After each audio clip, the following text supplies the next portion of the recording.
विदर्भात ओला दुष्काळ जाहीर करा ही प्रमुख मागणी करीत शिवसेना उभाटा गटाने 2-24 सप्टेंबर रोजी जिल्हा कृषी अधीक्षक कार्यालयात आंदोलन करून आपला संताप व्यक्त केला होता।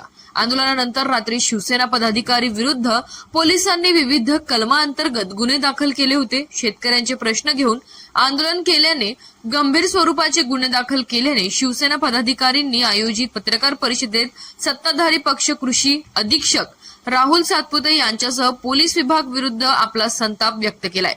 कृषी अधीक्षक राहुल सातपुते यांच्या विरुद्ध एसीबी अंतर्गत चौकशी करण्यात यावी अशी मागणी करण्यात आली। सोबतच सत्ताधारी पक्षाने याच कार्यालयात शेतकरी प्रश्न घेऊन आंदोलन केले होते, मग त्यांच्या विरुद्ध पोलिसात तक्रार का केली नाही असा सवाल उपस्थित केलाय।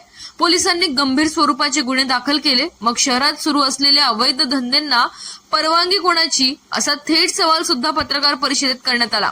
यानंतर आम्ही सुद्धा तक्रार देणार, जर पोलिसांनी गुन्हे दाखल केले नाहीत तर पोलीस स्टेशन समोरच शिवसेना अवैध धंदा सुरू करेल असा थेट इशारा पोलीस विभागाला देण्यात आला। अमरावती शहर जिल्ह्यात अवैध धंदे बंद करण्यात यावे, अन्यथा उद्धव ठाकरे शिवसेना तीव्र आंदोलन छेडेल असा इशारा देण्यात आला।